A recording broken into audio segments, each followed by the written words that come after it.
thank you very much. My name is Stanford Chidge, and this is the Chelsea Football Fancast. And Jonathan, actually, I share this with you. You had a bit of premature clap there, Jonathan. I couldn't help it. Not only were you clapping yourself, you were premature about it.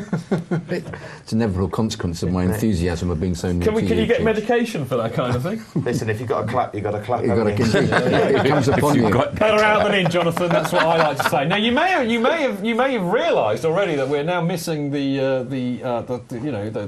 integral part of the Chelsea Football Fancast, because Pablo has now gone off to the benches, and we brought in off the benches Mr. Tom. There you go. There's Pablo. Wave, Pablo, just to prove it's not a fix. There you go.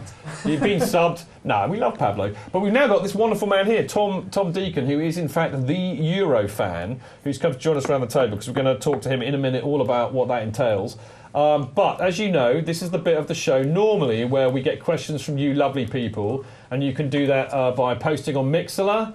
There we go. You can see the Mixlr thing on the screen in a minute, or of course you can tweet us after that. There you go, mixlr.com. Tweet Chelsea FanCast, at Chelsea FanCast, and of course you can Skype in or phone in as well. The Skype address is chelsea.fancast. But I'd rather find out all about Eurofan, and I'm delighted to say we've managed to nick some of their video. I'm going to refrain from getting Tom to give me the director's cut while we watch it, but this is a little bit about Eurofan. I have been given the best job in football. I'm going to be travelling all over Europe following the Champions League. And in every single city I go to, I'm going to become a fan of the home team. The time is coming up to 5:40 and we're about to head off to Malaga.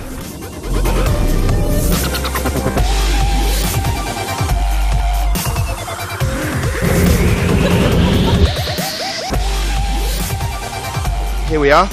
It's the beautiful sights of Malaga. Oh Malaga is wonderful, it's wonderful. Oh Malaga is wonderful. Oh Malaga. You don't know? Okay. You play? I'm playing. What is your number? Casola? 12. That's me, Casola. Can I have a picture with Of you? course you can, yes. Can you take me, please? That's very nice. Reggie, boss, get it out. Imagine the most you can get in at a British ground. Yeah. It's like the best atmosphere you've ever been to. It will be nothing compared to today. Tom Deacon, first time Malaga fan.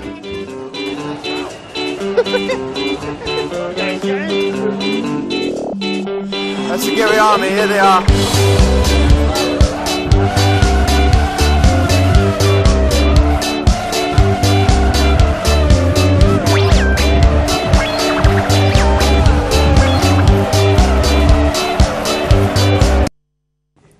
Excellent stuff. There's a round of applause. I like that. I like that. Thank you very much. I've got to say, Tom, that bloke with the funny nose and the ears, I've seen him at Stamford Bridge, actually. Have you? Yeah. No, he was a Zenit fan. It's a delight to be here with the Chelsea fans. I was just on the bench with. Sorry, Pablo. But it's a pleasure to be sat next to Paul and yourself, Chidge, and John. But yeah, that was an odd video because that was me just at Malaga, but I went to every pretty much round of the Champions League. This year? This year and last season. So I went from the first match was Malaga, that was my first experience, and then it got crazier and more drunk in Russia, and then moving along and until the final at Wembley, which was remarkable. So you were there. So so tell us, what is the whole kind of premise of being the Euro fan? You got to go to a different match. Every round that they do, but you have to adopt a team, yeah? Yeah, so basically you saw me there as a Malaga fan. I'd never supported Malaga before, I'd never been there, but I have to immerse myself in the culture of the fans.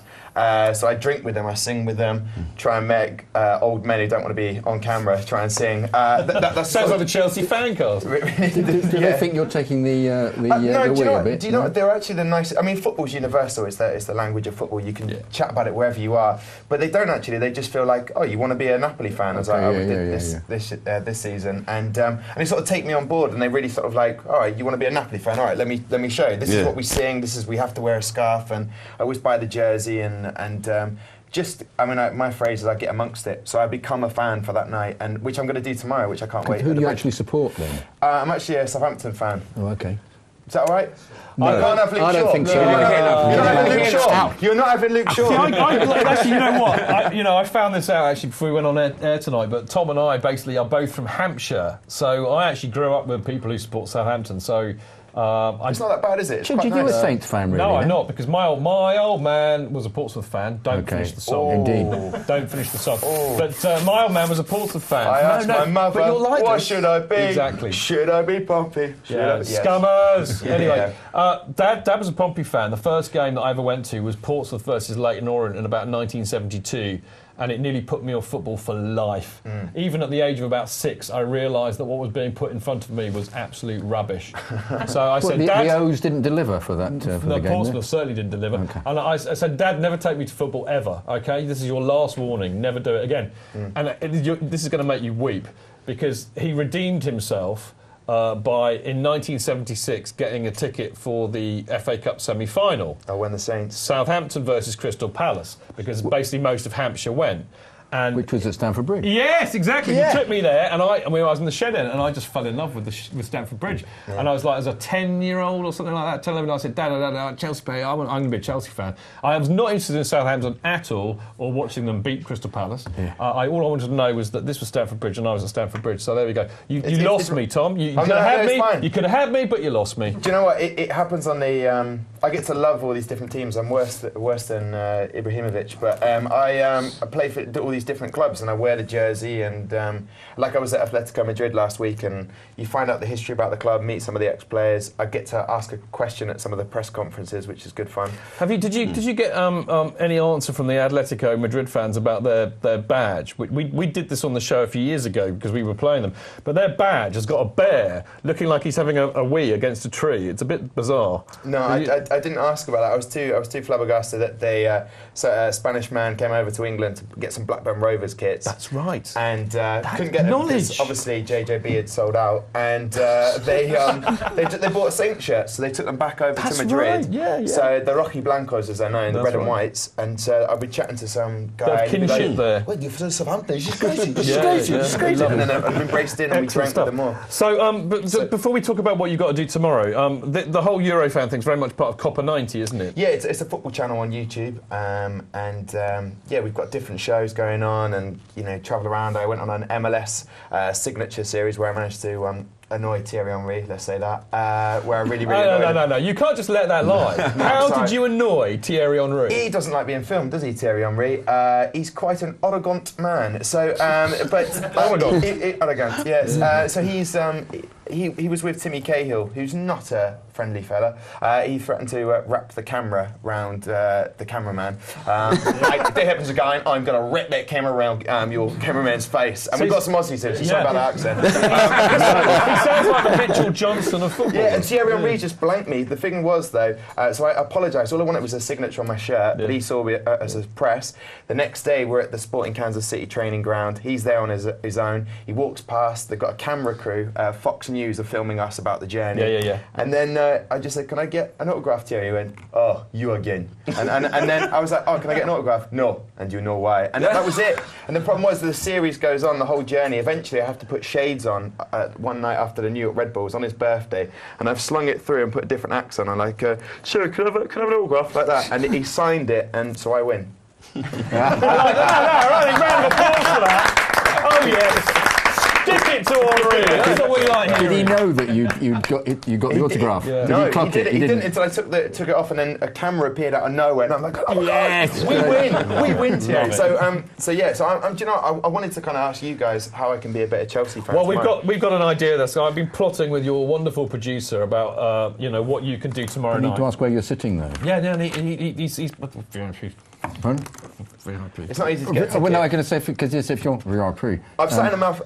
If you're in the East Stand middle, you just sit there for the whole of the game. You have to wear a flat cap. Can he borrow your flat cap? That's all you do. Paul, but can you just lend him your flat cap? No. I know it's Saturday. That doesn't in my head. What you got hiding underneath there? That's good luck.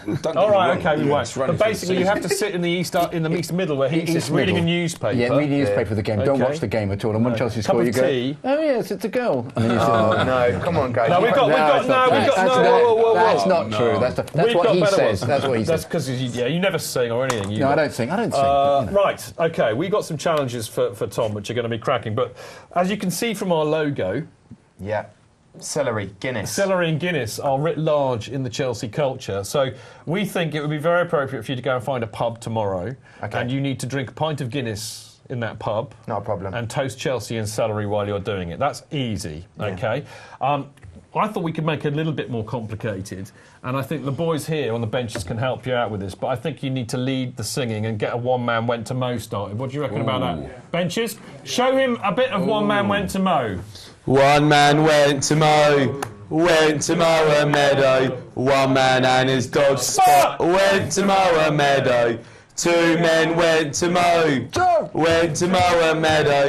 Two men, one man and his dog Spot went to mow a meadow. Three men went to mow a meadow. Three men, two men, one man and his dog Spot went to mow a meadow. Four men went to mow a meadow.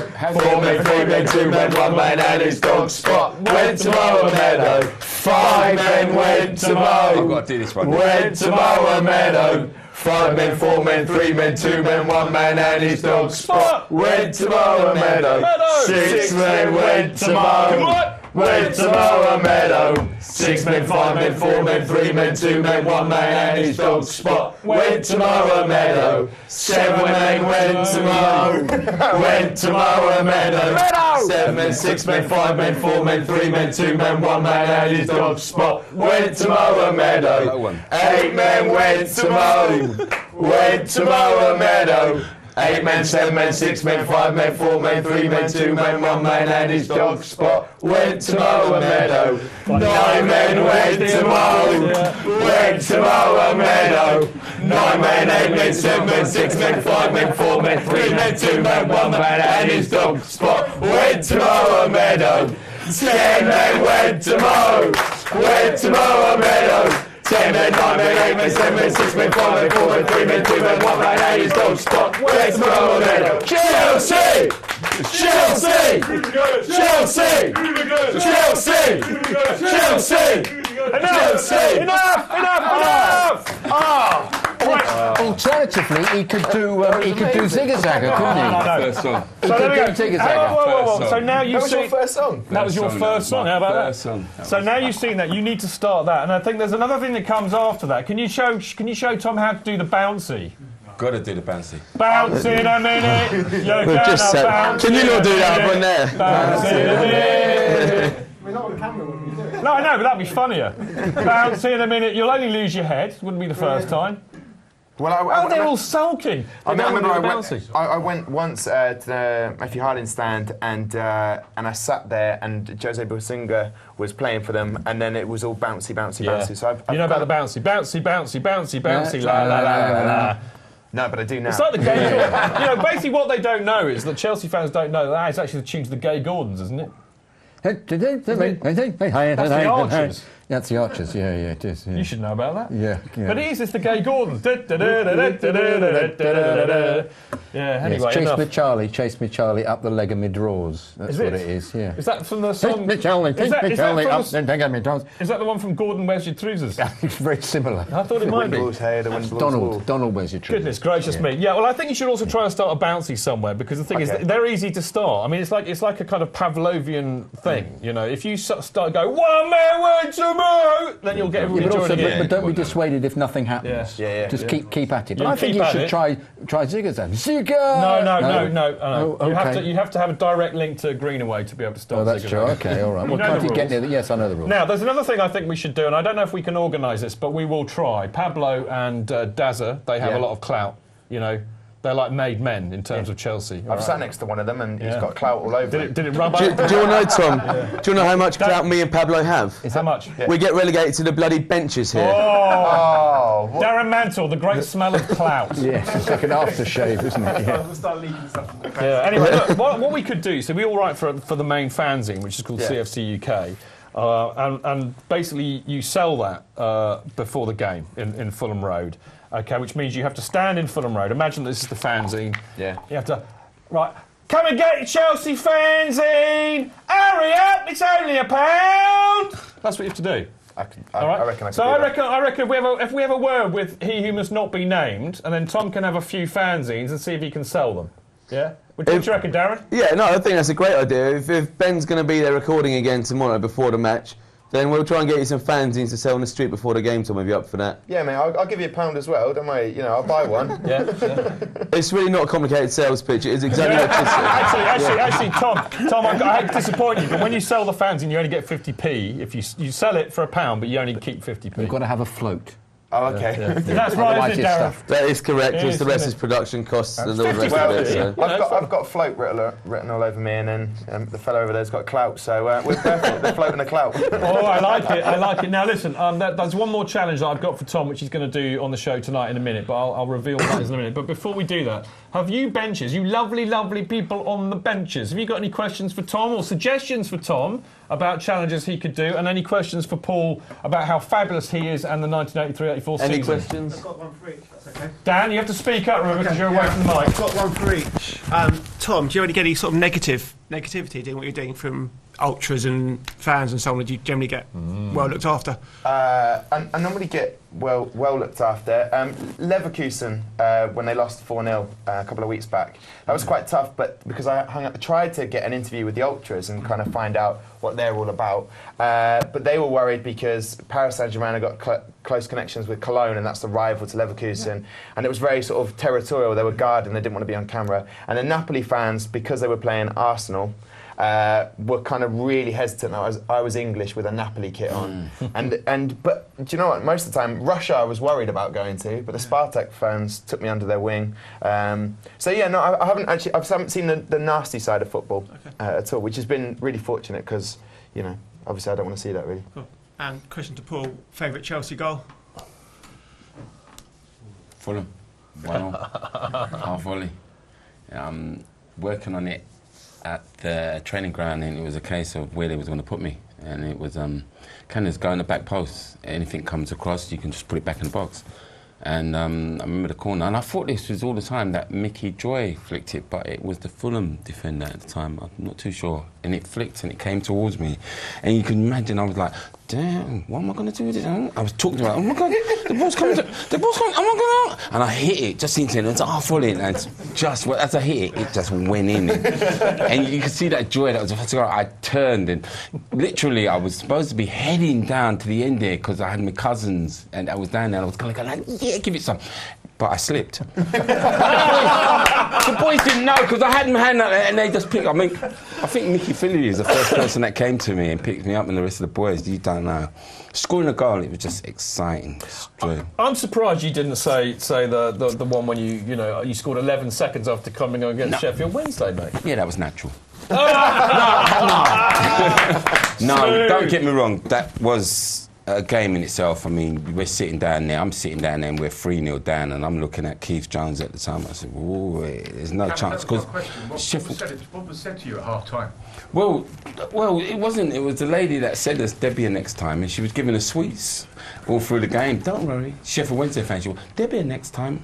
We're 3-0 down. I tell you, that is a game that again lives long in the memory for so many reasons.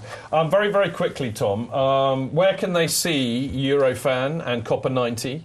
Very simply, it's on YouTube. Search for Copper 90, and then I'm the Eurofan, one of the shows on there. And they can follow you on Twitter at Eurofan. If there was a team in the Champions League that you thought, oh, I wonder what it's like being a fan for that team, then I'm pretty sure I've done it. I mean, I've got to say, it's a fantastic concept. It really, really is, because I would love to get paid to go and blag trips around Europe watching football. Yeah.